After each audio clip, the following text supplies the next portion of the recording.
안녕하세요. 오늘도 사연살롱을 찾아주셔서 감사합니다. 30대에 3살 된 딸아이를 키우며 재혼을 고민하는 싱글맘입니다. 저는 창피한 이야기지만 결혼 2년 만에 이혼을 했어요.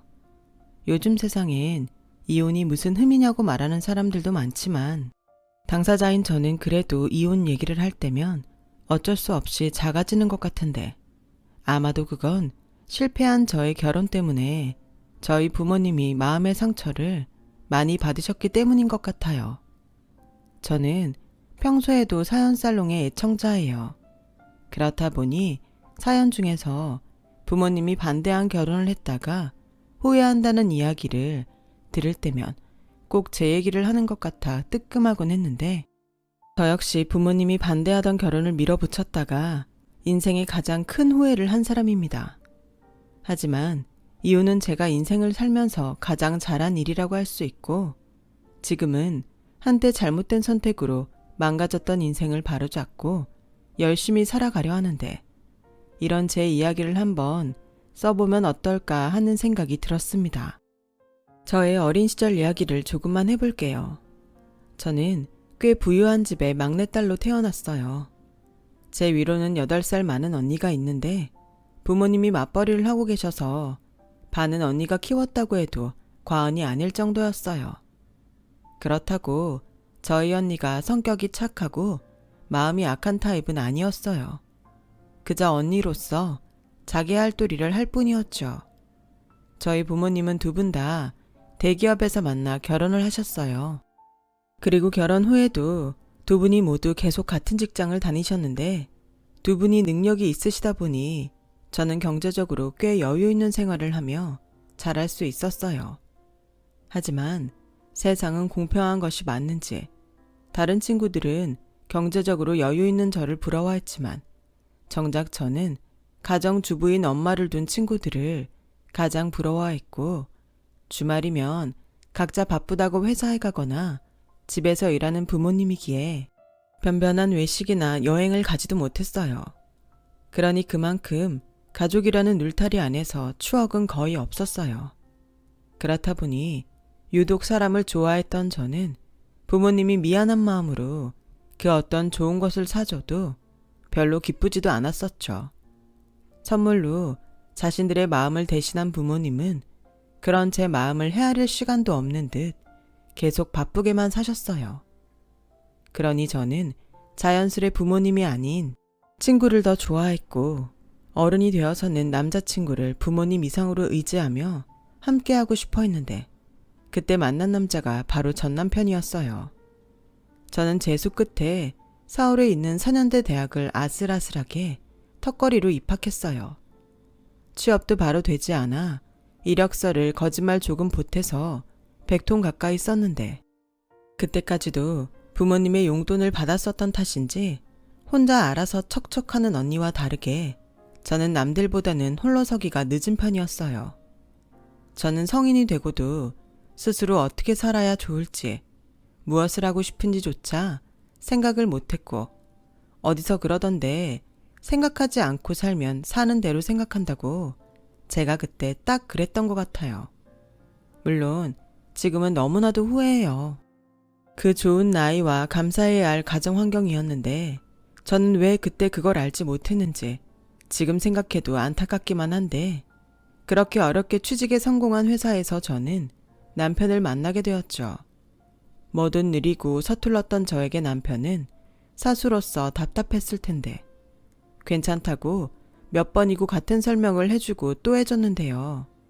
저는 그런 남편에게 미안하기도 하고 고맙기도 해서 잘 따르다 보니 어느덧 서로 연애의 감정으로 상대를 바라보게 됐어요. 그렇게 본격적으로 연애를 시작하면서 처음으로 하고 싶은 것이 생겼으니 그건 바로 당시 3년을 연애한 남편과의 결혼이었어요. 남편은 저와 본격적인 연애를 하면서 더 나은 조건으로 이직을 했는데 이전보다 자주 못 봐서인지 서로에 대해 애틋함이 깊어져 결혼에 대한 마음까지 생기게 된 것 같아요. 그리고 남편은 저희 친정에 비하면 조금 어려운 집안에 홀어머니를 모시는 가장이었고 그게 모성애였는지 측은지심이었는지는 모르겠지만 저 남자를 행복하게 해주고 싶다는 생각을 했었죠. 하지만 저는 뭐든 받기만 해봤지 줘본 적이 없었던 사람이었고 그래서 사랑도 참 서툴기만 했었는데 남편은 그런 저를 엉뚱하고 귀엽다며 좋아해줬어요. 그렇게 뭐든 항상 저를 사랑해주는 남편이었기에 설사 결혼 후에 경제적으로는 여유가 없다고 하더라도 저희 둘은 잘 살 수 있을 거라는 확신이 있었어요. 저희 부모님은 저와는 달리 남편의 조건을 아시고는 남편을 만나볼 것도 없다며 결혼을 반대하셨어요.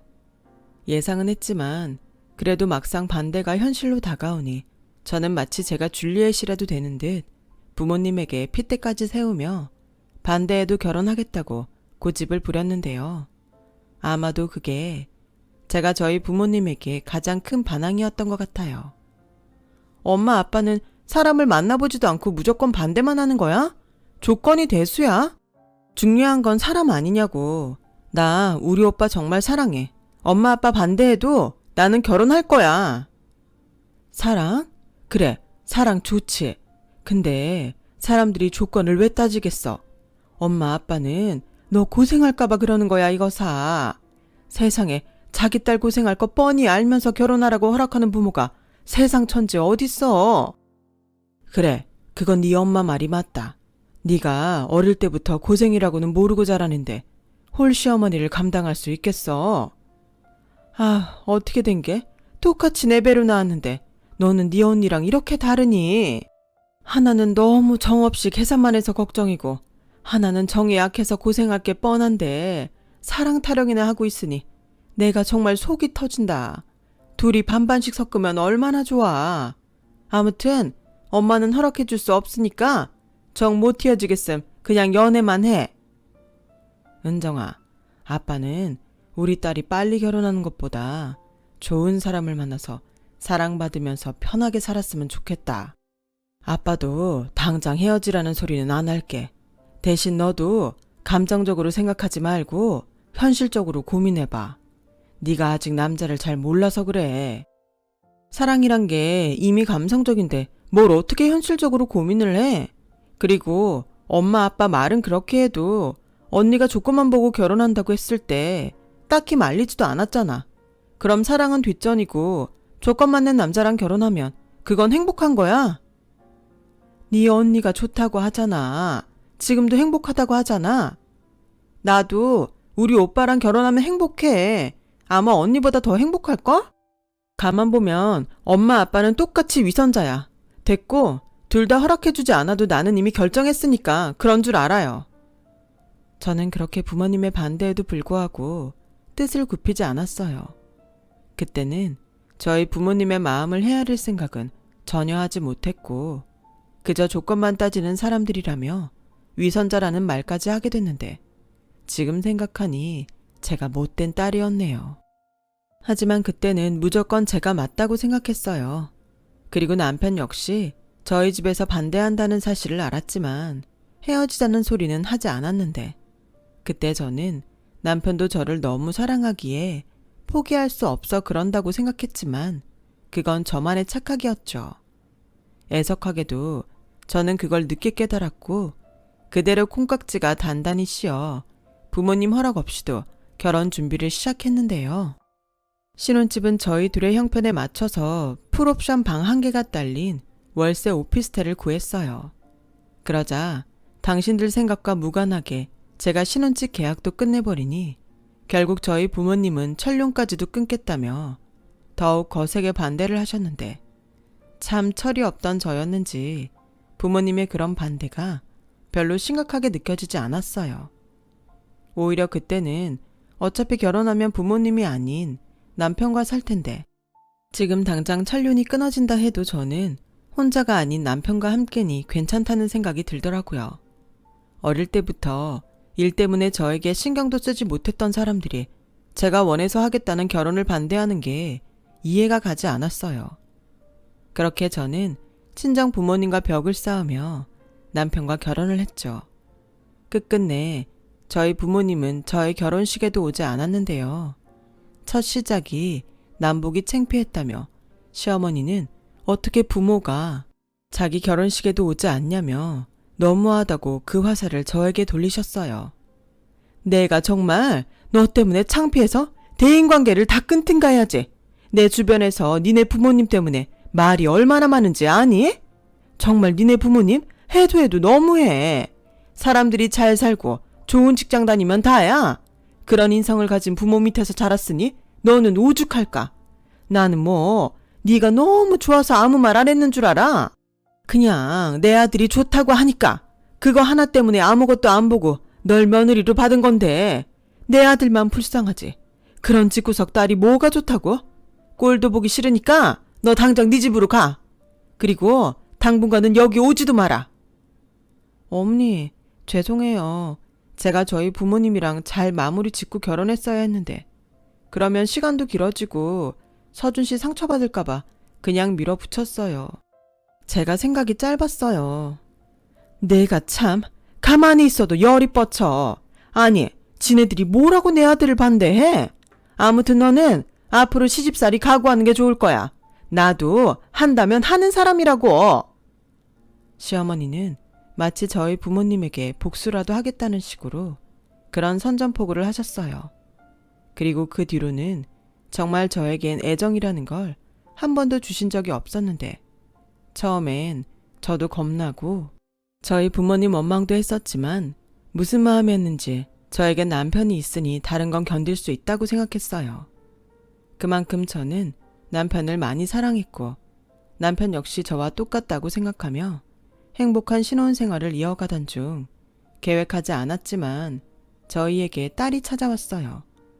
임신 사실을 확인하던 날 저는 제 몸속에 또 다른 생명이 자리한다는 것이 너무나도 신기해 남편에게 이 기쁜 소식을 알렸는데요. 어쩐지 남편의 반응은 제 생각과는 달랐어요. 마치 혼자 무슨 고민이라도 있는 것처럼 얼굴이 그늘만 가득했는데 저는 그게 계획하지 않은 임신이라 실망해서 그런 건 줄 알고 한참 동안 남편 눈치를 보았던 날도 있었죠. 그러다 3개월 정도가 지났을 무렵 남편은 저에게 믿을 수 없는 말을 했어요. 저는 가슴이 철렁하고 내려앉았는데 남편은 저에게 미안한 기색조차 없었어요. 나 회사 사표 냈어. 아니 왜? 무슨 일 있었어? 뭘 물어. 그냥 그렇게 됐어. 뭐 좋은 소리라고 꼬치꼬치 캐무냐? 아니 그래도 우리 결혼한 지 얼마 되지도 않았는데 그런 소리를 하니까 그렇지. 그리고 곧 있으면 우리 아기도 태어나는데 내가 놀라지 안 놀라겠어? 그러게 누가 대책 없이 임신부터 하래? 다른 여자들은 피임도 잘하던데 넌 정말 할 줄 아는 게 뭐가 있냐? 자기야, 임신을 내가 혼자 했어? 예민한 건 알겠는데 그래도 말은 가려서 해야지. 그리고 지금 자기가 나한테 화낼 입장이야? 그럼 뭐 너한테 빌어야 하냐? 잔뜩 성질난 사람 네가 긁으니까 그렇잖아. 가만 보면 넌 참 눈치도 없어. 그러니까 우리 엄마가 널 싫어하는 거야. 아니 왜 화살이 거기로 튀어? 그래서 앞으로는 어쩔 건데? 아 몰라. 그냥 지금은 아무것도 하기 싫으니까 나 건드리지 마. 한 번만 더 바가지 긁었다간 여기 있는 물건 죄다 부숴버릴 테니까 그 꼴 보고 싶으면 어디 해보든가. 저는 금방이라도 폭발할 것처럼 소리를 지르는 남편을 보며 처음으로 겁이 났어요. 제가 알던 남편은 절대 저런 사람이 아닌데 무슨 억울한 일이 있어 사표를 내게 되었나 하는 생각도 들었는데요. 그도 그럴 게 실직한 남편이 마치 어떤 의욕도 없는 사람처럼 집에만 틀어박혀서 누워만 있으니 저는 점점 불안하기만 했어요. 게다가 저는 임신 중반부터 조상기가 있어 제대로 움직이지도 못하고 조심스러운 생활을 해야 했는데 남편은 그런 저를 보살필 생각조차 하지 않았고 저는 결국 예정일보다 3달이나 빨리 아이를 낳게 됐는데 저는 저대로 제왕절개 수술을 하고 아이는 언제 퇴원이 가능할지 알 수 없이 인큐베이터에 들어갔지만 남편은 보호자로서 아무런 역할을 하지 않았어요. 상황이 그렇다 보니 저는 어쩔 수 없이 언니에게 연락을 했고 언니는 제 전화에 그러게 누가 그런 결혼을 하라고 했냐며 한 소리를 하면서도 병원으로 달려와 보호자 역할을 해주더군요. 평상시 언니한테는 고맙다는 생각을 해본 적이 없었던 저는 언니가 처음으로 고마웠어요. 하지만 문제는 돈이었고 남편은 그때에도 여전히 구직 활동은커녕 집안에 틀어박혀서 술이나 마시고 게임이나 하면서 나올 생각을 하지 않았는데 제가 병원비 때문에 시어머니에게 연락을 하자 돌아온 대답은 니네 부모 능력 좋다며? 니네 부모한테 달라고 해라? 였어요. 그렇게 전화는 끊어지고 태어나서 처음으로 돈 때문에 발을 동동 거리게 됐는데요. 그러다 퇴직금 생각이 나서 어차피 육아휴직은 꿈도 꾸지 못하는 회사라 퇴직을 하기로 마음을 먹었어요. 퇴직금이 나오면 어떻게든 해결이 될 거라고 생각했거든요. 그렇게 저는 무슨 미혼모처럼 아이는 병원에 남겨두고 혼자서 퇴원 수속을 밟았습니다. 그 길로 회사에 사표를 내려갔죠. 그래야 하루라도 빨리 퇴직금 정산이 될 것 같아서였어요. 회사의 돈 때문에 사표를 내고 그렇게 집에 오는데 어찌나 눈물이 쏟아지는지 친정 부모님 생각이 처음으로 나더라고요. 하지만 차마 핸드폰 속 통화 버튼을 누르지 못했고 대신 언니에게 전화를 걸어 그간 힘들었던 속사정을 하소연하듯 쏟아내었는데요. 언제나 그랬듯 언니의 대답은 차가웠지만 틀린 말은 하나도 없었어요. 그렇게 사랑 타령만 하더니 아주 꼴 좋다. 너 집에 전화 안 했지? 너도 참 쥐뿔 아무것도 없으면서 고집만 황소고집이야. 이럴 땐 그냥 부모한테 철판 깔고 의지하는 거야. 그러지 말고 지금이라도 집에 전화해. 싫어. 내가 무슨 낯짝으로 그래. 언니처럼 꼴 좋다 하겠지. 근데 언니, 나는 3년이나 만난 사람이 저렇게 변했다는 게 지금도 믿기지가 않아. 그러니까 아무리 좋아도 사람은 믿을 게 못 돼.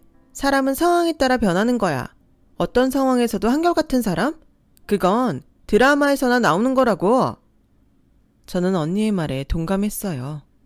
언니는 늘 냉정하게 판단하는 사람이었지만 저보다 분명 어른은 어른이었죠. 하지만 그래도 저는 용기가 나지 않아 친정 부모님에게 전화를 못했어요. 그렇게 혼자 시뻘개진 눈을 하고 집에 들어갔는데 남편은 술에 취해 자느라 제가 퇴원한 것도 모르고 있었어요. 저는 그런 남편을 보니 서운함과 동시에 화가 나서 남편을 마구잡이로 깨웠죠. 저 역시 남편처럼 똑같이 회사에 사표를 냈다고 말을 했는데 남편의 반응이 참 어이가 없었네요. 뭐야? 애 낳은 지 얼마 되지도 않은 여자가 사표부터 냈어? 너 지금 나 집에서 논다고 일부러 그러냐? 네가 그런다고 내가 나가서 돈 벌어오겠다고 할 것 같아? 어쩜 말을 해도 그렇게 해? 당신 원래 이런 사람이었어? 나는 그래도 처음에 당신이 하도 우울해하길래 무슨 일이 있어서 그런가 걱정했었어. 그런데 당신은 뭐? 왜 사표 냈냐고? 돈 없어서 냈다. 우리 애 언제까지 인큐베이터에 있어야 할지도 모르는데 돈이 없으니까 퇴직금이라도 받으려고 냈다고. 지금 내 속이 어떤지 알기나 해? 그리고 당신 퇴직금은 어딨어? 회사 그만둔 지가 언젠데 퇴직금 받았다는 소리가 없냐고. 아씨, 또 바가지 긁냐? 퇴직금 다 썼다. 어쩔래? 넌 돈 많은 니네 집 뒀다 뭐 하려고 그러냐? 무슨 부잣집 딸이 돈 가지고 이렇게 궁상을 떨어. 정말 모자가 똑같은 소리를 하네. 나 우리 집에 어떻게 하고 시집 온지 몰라? 나 정말 당신 하나만 믿고 다 끊고 왔는데 이게 뭐야? 그러게, 누가 그러라고 했어? 나는 잘 사는 처가 덕준 보나에서 그 더러운 수모도 다 참았는데 니네 부모님도 참 그렇다. 아무리 반대하던 결혼이라도 그렇지 어떻게 딸을 버릴 수가 있어? 딸이 어떻게 사는지 궁금하지도 않나? 너 혹시 친딸 아니냐? 나 속은 거 아니냐고. 저는 그때 남편의 속마음을 처음으로 알았어요. 저는 사랑 하나만 믿고 결혼했는데 남편은 저희 부모님이 저러다 말겠지 하는 마음이었더라고요. 그리고 뒤늦게라도 경제적인 도움을 줄 거라고 생각했는지 되레 자기가 속았다며 방방 뛰는데 이런 꼴을 보고 이혼을 생각하지 않으면 오히려 제가 등신 같았어요. 그때가 결혼한 지 1년이 조금 넘었던 때였는데 이렇게 금방 제가 제 결혼을 후회하게 될 줄은 꿈에도 몰랐기에 법원에서 이혼 서류를 챙겨 나오는 발걸음이 그렇게 무거울 수가 없었어요. 아직 인큐베이터에 있는 딸아이 얼굴도 아른아른했고요. 하지만 제가 이혼 생각을 하고 있다는 것도 까맣게 모르던 남편은 뻑하면 저희 부모님에게 전화해서 사정을 이야기하고 돈을 받아오라며 하루에도 몇 번씩 저를 들들 볶더군요. 심지어는 제가 못하면 자기가 하겠다고 전화번호를 달라고까지 하는데 돈이 사람을 저렇게 만든 건지 원래 저런 사람인 걸 제가 잘못 봤는지 정말 오만정이 다 떨어졌어요. 그리고 다행히 아이가 태어나게 됐는데 생각보다 병원비가 많이 나왔고 금방 나을 줄 알았던 퇴직금이 나오지 않아 저는 또다시 발을 동동거려야 했는데요. 그때는 제 코가 석자이다 보니 어쩔 수 없이 친정 아빠에게 전화를 걸게 되었어요. 저희 아빠는 근무 시간임에도 불구하고 제 연락에 한 걸음으로 병원에 달려왔고 병원비를 내주셨는데 잘 사는 모습을 보여주지 못할 망정 이런 꼴이나 보여주게 되었으니 얼굴을 들 수 없었어요. 하지만 저희 아빠는 언니와 다르게 뭐라고 하지 않으셨고 그저 조금만 기다리라며 ATM 기계로 가서 돈을 뽑아 100만 원을 제 가방에 넣어주시는데 눈물이 핑 하고 돌았어요. 부족하면 언제든지 연락해. 엄마한테 전화하기 그러면 아빠한테라도 해. 엄마 아빠 네 언니한테 들어서 네 사정 알고 있어. 그렇게 힘들면 연락을 하지. 어떻게 그래. 내가 한 짓이 있는데. 그리고 결혼식에도 안 왔는데 내가 무슨 염치로 전화를 해. 네 엄마랑 나 네 결혼식 갔었어. 그냥 손님처럼 몰래 보고만 왔지. 그래도 무소식이 희소식이라고 잘 사는 줄 알았는데 지금 네 엄마 회사 휴직하고 아주 알아 누웠다. 뭐? 정말? 그렇게 큰 소리 치고 나갔는데 잘 사는 모습 못 보여줘서 죄송해요. 죄송하긴 부모 자식 사이에 무슨 그런 말이 있어. 그리고 그때는 너무 화가 나서 전륜까지 끊자고 했지만 절대 진심은 아니었다. 그러니 너도 오해는 하지 마. 엄마나 아빠나 어디까지나 네 걱정해서 그런 거니까. 우리 네 엄마 추슬러지면 그때 더 깊은 얘기 하자. 힘들면 꼭 전화하고 아니다 싶으면 아예 짐 싸서 들어와. 너 올까봐 우리 비밀번호도 안 바꾸고 산다. 아빠는 그렇게 말하고 몸조리 잘 하라며 저를 집에까지 태워다 주셨어요. 그렇게 저는 딸아이를 데리고 집 안으로 들어갔고 남편은 그때에도 밤새 게임을 했는지 컴퓨터도 끄지 않고 잠이 들어 있었는데 잠든 아이 얼굴을 본 순간 아이를 위해서라도 제가 이혼을 하지 않으면 안 되겠다는 생각이 들었어요. 그래서 그 인간이 자는 동안 짐을 쌌죠. 이혼 서류를 꺼내놓은 채 아이 옆에서 깜빡 잠이 들었고 잠에서 깬 저는 정말 믿기 어려운 광경을 보게 되었는데 글쎄 다 싸놓은 제 짐을 일일이 뒤지며 남편이 돈을 찾고 있더라고요. 그리고는 아빠가 주신 100만 원을 찾아 혼자 시시덕거리며 아주 자기 주머니에 넣었는데 저는 그 모습에 눈이 돌아 빽 하고 소리를 질렀어요. 그 소리에 아이는 놀라서 울고 남편은 냅다 도망을 치는데 그 뒷모습을 보니 사람이 왜 사람을 죽이게 되는지 생각을 하게 되더라고요. 그렇게 저는 뜬 눈으로 남편을 기다렸죠. 남편은 다음날 오후가 돼서야 술이 떡이 돼서 들어왔는데 제 가방에서 훔쳐간 100만 원은 흔적도 없더라고요. 설마는 했지만 이렇게 저 인간의 쓰레기 같은 바닥을 본 저는 더 이상은 참을 수 없었어요. 그래서 냉장고 문을 열어 남편이 먹으려고 사놓은 듯한 소주 2병을 꺼내 고민도 없이 그 소주를 남편 얼굴에 쏟아 부어버렸고 술에 취해 잠이 들어있던 남편은 깜짝 놀라 뭐 하는 짓이냐며 벌떡 일어났는데 제가 네가 좋아하는 술 자면서도 처먹으라고 악에 받쳐 소리치자 이번엔 남편이 제 눈 앞에서 손을 올리더군요.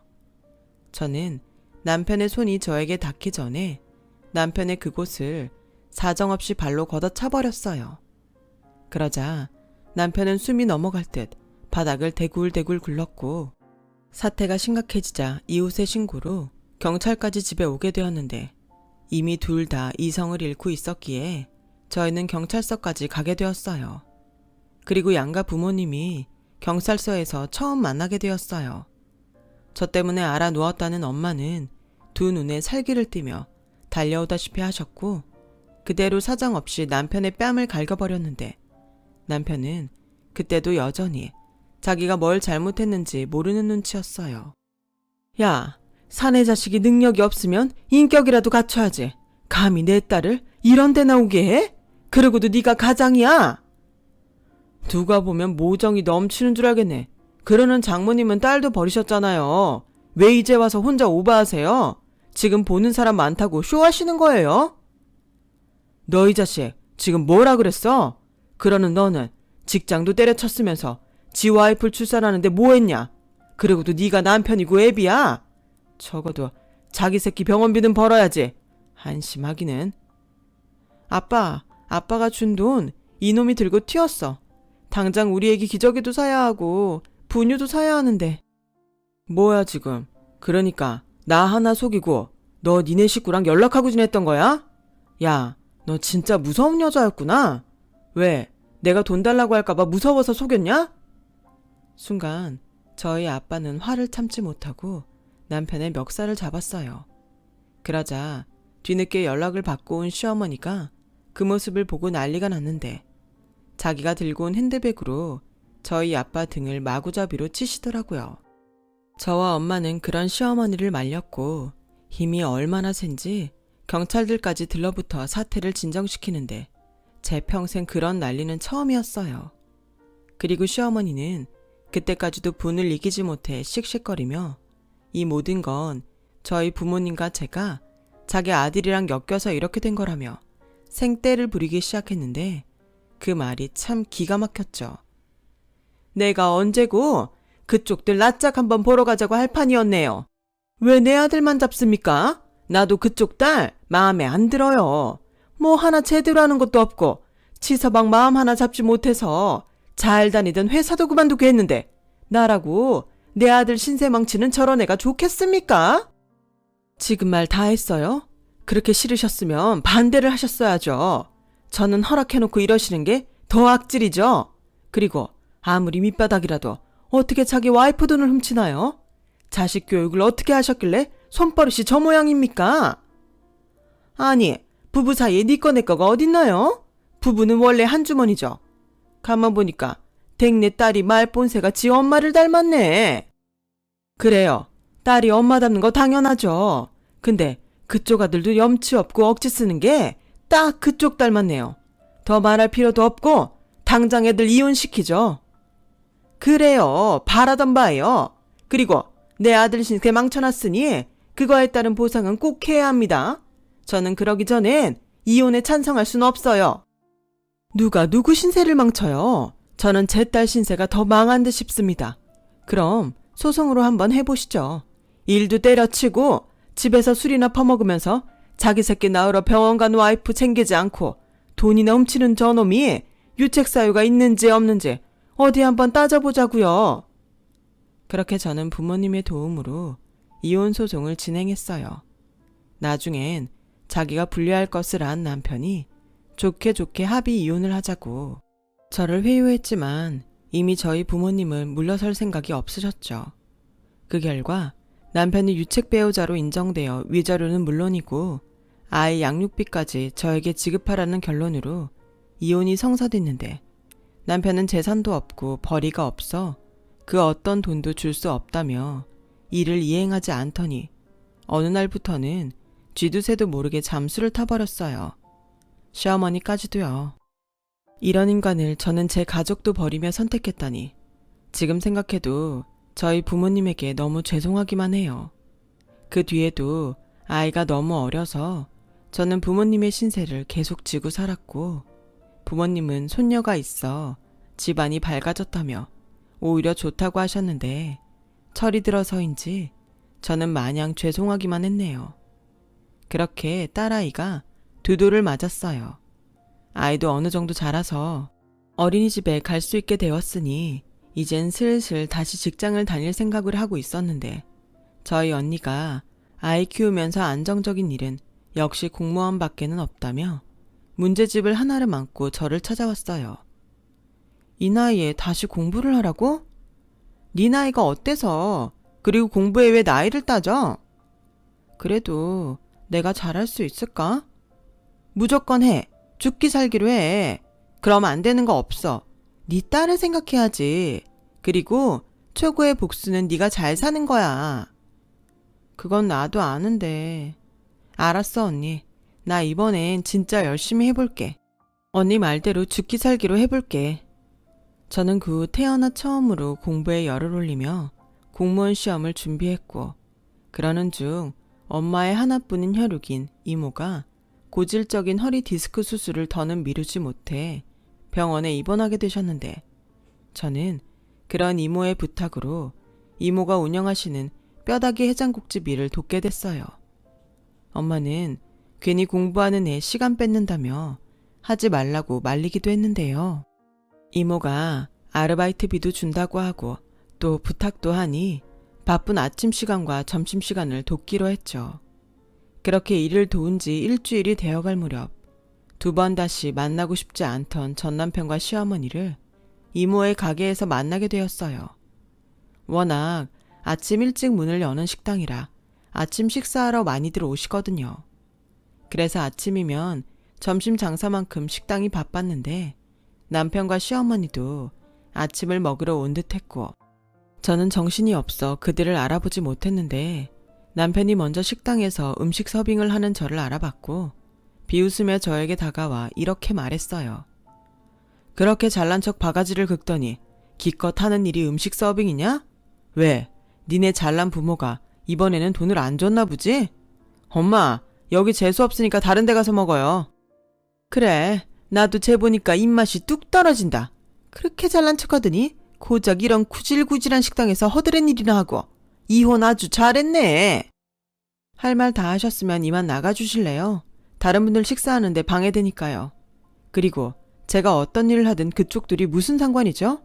당신 위자료며 양육비는 도대체 언제 줄 거야? 나 언제든 강제 집행할 수 있는 거 알지? 뭐가 있어야 주지. 백날 털어봐라. 뭐가 나오나. 그리고 난 당신이랑 헤어지고 아주 잘 나가. 잘 나가는데 돈 한 푼 없다고 하니까 야구르지? 지금이라도 잘못했다고 무릎 꿇고 빌면 뭐. 조금은 생각해 볼게. 솔직히 말해봐. 너 나랑 이혼한 거 후회하지? 후회 같은 소리 하네. 됐고 영업 방해되니까 그만하고 나가. 나가요. 그때였어요. 제가 일하는 내내 아침이면 아침 식사를 하러 식당에 오는 남자 손님이 있었는데 그 사람이 하필이면 그때 온 거죠. 사실 그 손님은 오래전부터 이모 가게 단골인데 이모가 하도 괜찮다고 만나보라며 저와 엮어주려고 했던 사람이었어요. 하지만 저는 이혼의 상처도 크고 아이도 있으니까 그럴 수 없다고 했는데 이모 식당에서 일을 도우며 그 사람과 자연스럽게 만나게 되었고, 그 사람은 저의 사정을 모두 알면서도 저에게 호감을 표시했는데 저는 선뜻 그 사람의 마음을 받아줄 수 없었죠. 그런데 하필 그렇게 전 남편과 만나게 되었으니 저는 저 혼자 괜히 신경이 쓰였고 빨리 이 사람들이 식당을 나갔으면 좋겠다는 마음뿐이었는데 전 남편은 오랜만에 만난 저에게 뭘 그렇게 따지고 싶었는지 도통 나갈 생각을 하지 않았어요. 그렇다 보니 저에게 호감을 가진 남자는 진상 손님이 저를 괴롭힌다고 생각해 도와주려 다가오더라고요. 전 남편은 뻔뻔하게 이렇게 말하기 시작했는데 그 뒤엔 제가 전혀 예상할 수 없었던 일이 벌어졌네요. 내가 이 여자 전 남편이요. 아무리 생각해도 내가 너무 순순하게 이혼을 해줘서 열이 뻗쳐서 그러니 그쪽은 가서 밥이나 먹어요. 이 여자 말고 다른 직원도 있으니까 뭐 상관없잖아. 저기 혹시 성함이 최서준 씨 아닙니까? 거기 아주머니는 소미옥 맞죠? 저 서초경찰서에서 근무하는 경찰입니다. 그 사람은 근처 경찰서에서 근무하는 형사님이었어요. 그런데 전 남편과 시어머니는 그 사람의 말에 얼굴이 새파랗게 질리더니 마치 짝이라도 한 듯 주춤주춤 뒷걸음을 쳤고 그대로 도망을 가려고 했는데 가게 문이 나갈 땐 당겨야 하는데 이 사람들이 급한 나머지 문을 미는 바람에 어이없게도 실패하게 된 거예요. 그러자 강 형사님은 뒷주머니에서 수갑을 꺼내 전 남편과 시어머니의 손에 각각 채웠죠. 드라마나 영화에서나 봤던 것처럼 최서준 씨, 소미옥 씨, 당신들은 현 시간부로 절도 혐의로 체포합니다. 변호사를 선임할 수 있고 변명의 기회가 있으며 불리한 진술은 거부할 수 있습니다. 라고 말을 했는데 그 말이 떨어지기 무섭게 전 남편과 시모는 한 번만 봐달라며 무릎까지 꿇고 싹싹 비는 거 있죠. 저는 그때까지도 이게 다 무슨 일인지 영문은 몰라 하고 있었는데 그때 강 형사님이 저에게 이렇게 말해줬어요. 은정씨, 이 사람들 무인 가게만 골라서 털고 다니는 모자 사기꾼이에요. 전국적으로 돌아다니면서 절도를 해서 이미 수배 중이었는데 여기서 잡게 되네요. 게다가 은정씨 전 남편이었다니 깜짝 놀랐습니다. 은정씨도 많이 놀랐죠? 그리고 최서준 씨 이미 오래전부터 사기 절도 전과 있어요. 다니는 회사마다 돈을 빼돌렸는데 걸릴 것 같으면 사표 내고 잠수 타는 게 수법입니다. 그러면서 뻔뻔하게 은정씨 앞에선 전 남편이라고 여기서 이러고 있다니. 은정씨, 밥은 이따 다시 와서 먹을게요. 혹시 모르니까 은정씨도 잠깐 쉬어요. 괜히 다칠까봐 걱정이네요. 잠깐, 둘이 뭐야? 둘이 왜 이렇게 다정해? 혹시 니네들 뭐 있어? 야, 넌 나랑 이혼한 지 얼마나 됐다고 벌써 딴 남자를 만나냐? 절도범인 주제에 네가 무슨 상관이야? 그래, 내가 작작하고 나가자고 했지? 이젠 어쩔 거야. 무인 가게는 안전하다며. 너 때문에 다 늙어서 네 엄마 정가자 되게 생겼잖아. 팔자 한번 고쳐보려다가 신세면 망쳤네. 엄마도 쉽게 돈 벌어서 좋다고 했잖아. 자기도 좋아서 해놓고 이제 와서 그래. 그리고 너 말은 바로 해. 너랑 나랑 상관이 왜 없어? 우리한텐 애가 있는데. 전 남편은 정말 미친 사람처럼 저에게 덤벼들 듯 말했어요. 아마도 제가 이미 다른 남자가 생겼다는 생각에 이성을 놓은 듯 했죠.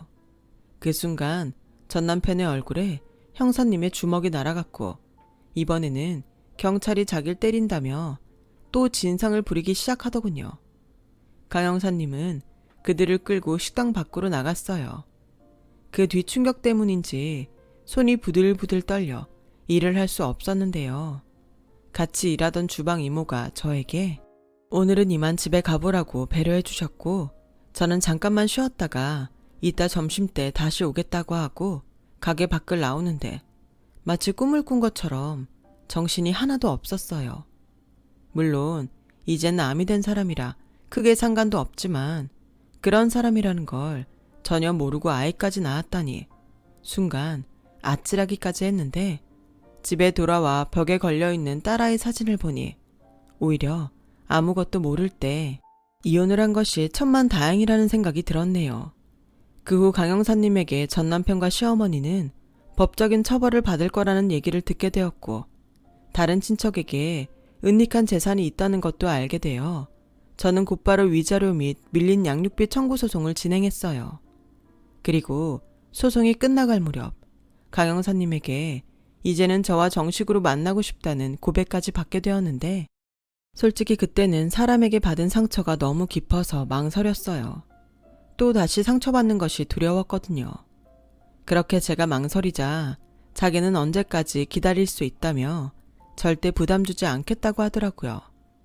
사람 좋아하던 제 본성이 아직도 정신을 못 차렸는지 불쑥불쑥 강 형사님을 떠올리게 했어요. 하지만 저에겐 공무원 시험이 먼저라는 생각으로 공부에만 매진하려 노력했죠. 그 결과 작년에 시험에 합격하게 되었는데요. 아이는 3살이 되었고 저는 이제 어엿한 주민센터에서 근무하는 공무원이 되었는데 이쯤이면 저도 열심히 살았다고 자부해도 되겠죠. 요즘은 부모님하고도 예전보다 훨씬 잘 지내고 있어요. 서로 몰랐던 마음을 털어놓고 저도 부모가 되니 저희 부모님의 마음을 알겠더라고요. 그렇다 보니 요즘은 정말 행복합니다. 강 형사님과는 결혼을 전제로 지금은 연애만 하고 있어요. 이렇게 한 남자에게 사랑까지 받고 있으니 매일매일 입꼬리가 올라가 있는 것 같습니다. 이제사 지난 날을 떠올리면 하지 않았으면 좋았을 거라고 생각한 실패한 결혼도 그리 나쁘지만은 않은 것 같아요. 눈에 넣어도 아프지 않을 사랑스러운 제 딸을 얻었으니까요. 살면서 꼭 좋은 것만 있을 수 없고 꼭 나쁜 것만 있을 수도 없잖아요. 그런 것처럼 저에게 결혼이란 것도 그런 것 같아요. 그때는 너무 힘들었지만 그때의 경험은 저에겐 좋은 예방주사가 되어 지금의 저를 만들어주지 않았나 생각하는 요즘입니다. 만약 지금이 너무 힘드신 분이 계시다면 이 말을 꼭 하고 싶어요. 분명 지금 겪고 있는 그 경험이 훗날 좋은 영양제가 되어줄 거라는 것을요. 절대 희망을 잃지 않았으면 좋겠어요.